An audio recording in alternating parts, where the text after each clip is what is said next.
Well, hello everyone, and happy August. Oh, what can I say? August! I haven't been out playing since, I'm in February. I've actually got a gig next Friday, so only 40 minutes, but gig's a gig. Today, I actually want to show a little bit of expensive and highly refined luthier tools.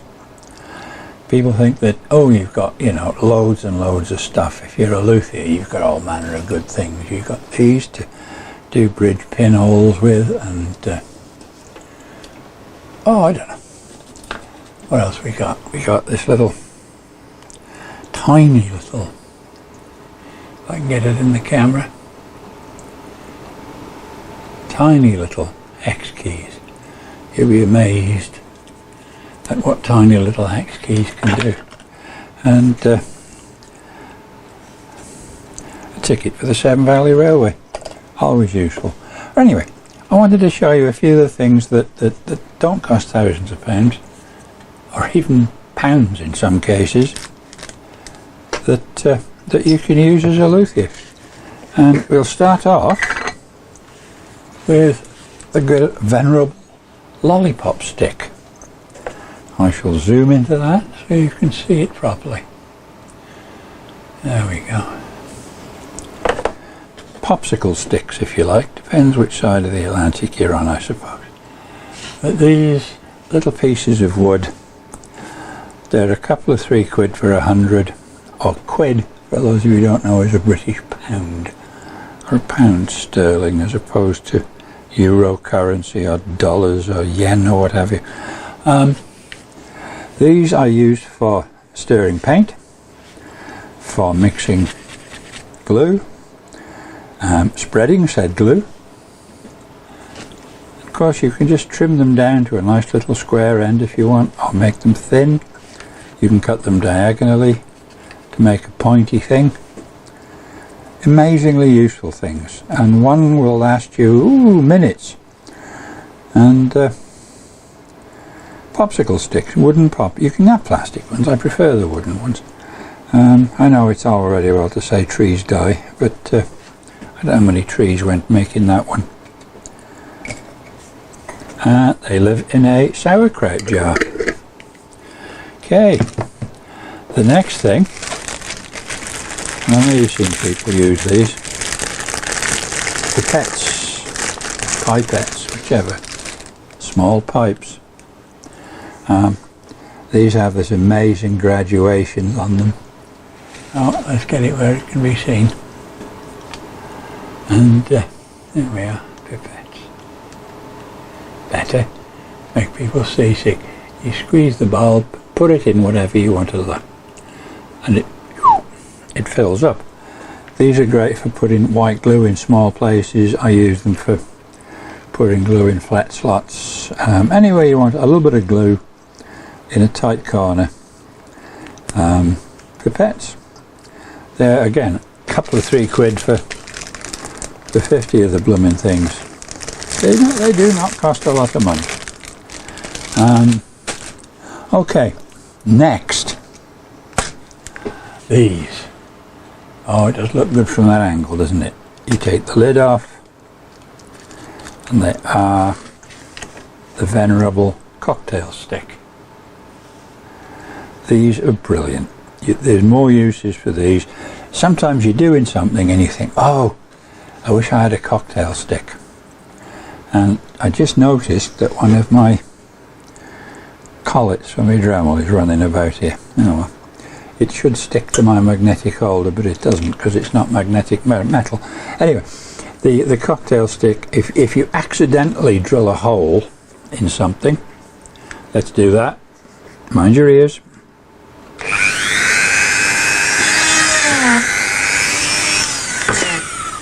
We accidentally drilled a hole. There's the hole. So give the hole a clean, a little dab of glue, poke the cocktail stick into the hole, tap it down with a convenient hammer,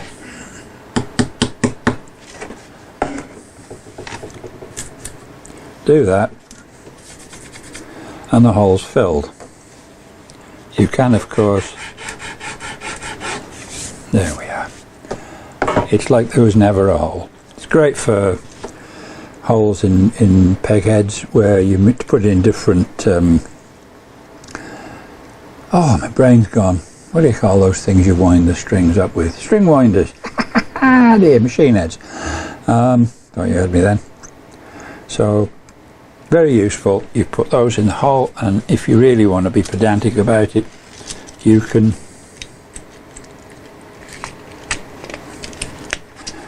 put those in the hole. These are Dunny. Yeah, for our Australian friends, Dunny is something else, isn't it? I think they call it the crapper of Dunny down under. Now this is interesting. Dunny AB from Malmo. Malmo is in Sweden and yet made in China. Whatever. Best quality cocktail sticks. So very useful little gadgets. And something a little bit up the... This is a new acquisition because my electric one finally went belly up. And it was metric and I wanted an imperial one. This I got off, where are we, YouTube. Obviously what it is, it's a caliper. It was 17 quid. Made in China, obviously. Came with a nice case, fitted case. No batteries to go flat, nothing to wear out. Edges are all nice and sharp. It works perfectly. I've got a set of feeler gauges I've had for some years, very high-end ones in their day, because I used to be an auto mechanic when I was alive. And I put a 10th hour feeler gauge on this, and it registers 10th hour on the gauge. If I put a 25th hour on it, registers 25th hour, which isn't a lot. There we go. If I do that, that's 25 thousandths of an inch. Can you see that? Oh, I can't either. There we are. The gap between... Oh, there we are. That's 25 thousand. The average spark plug gap. I had to wait for this to come trundling over from China, but it was worth the wait. And not a lot of money. Allegedly stainless hardened steel, but give it a year or two and we'll see. The bezel can be adjusted to make it spot on accurate. Just undo that little nut and you can turn the bezel so that the 0 is on and rock it back and forward a bit and it comes back more or less to the 0. There we are. Can't have perfection for 17 quid, but it's pretty good. It's good enough for working on guitars. Yeah, that's about it. That's about it. And don't forget this. Yes, the Dremel. This is quite an old one. I mean, I bought it second hand. A friend of mine passed away, and I bought all his aero modelling equipment from his widow. I told her what it was actually worth new, give or take a few quid, and what it was likely to be worth second hand, and she said to me, well, half that and it's yours.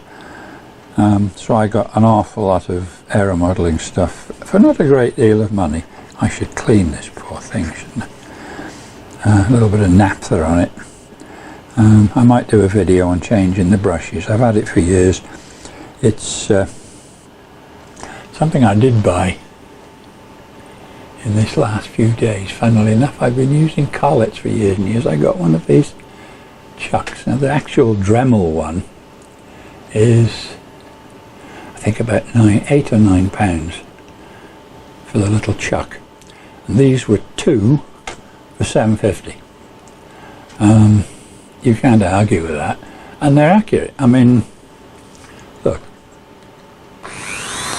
There's no drill wobble. It works fine. So, there we go. Just to prove I got to use the other one. They don't work quite like a normal chuck. Well, I'm on, I suppose. What they do is, as you wind them on to the spindle, they push. We can get some light on the subject. There we are. See a little circle in there? That goes up the centre, and what have I got to push it with? No, this old collet will do. There we are. And as it screws on, it pushes up and it comes in like that. So theoretically it's the same as an ordinary chuck, but you don't screw it tight and then operate it like this. It's actually, the whole chuck revolves to get the jaws out. That's it. You haven't got to spend a fortune. There's a file, B&Q, I think it was about £3. This poor thing gets used for all sorts of stuff. Oh, I've got proper fret files, I've got nut files that cost an arm and a leg, so on and so forth. I actually bought a fret bending tool. It's the sort of thing you do. And I've already done a review of this thing, which is for pressing frets in. I wish I hadn't bought it. I've got an arbor press which I could have modified, but it's a massive great big lumpen thing, and this is light, easy to use, does the job. So there we go. I'll just get my little press that button. This doesn't work well, it reminds me of the alarm button on the car. Come on, you can do it when you B&Q it. No, it's not going to have it. No.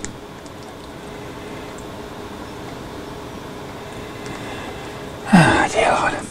Must want a new battery to put one in it. I've got low end of the damn things.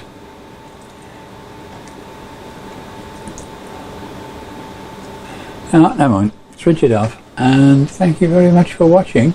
And 12 minutes. Whoa.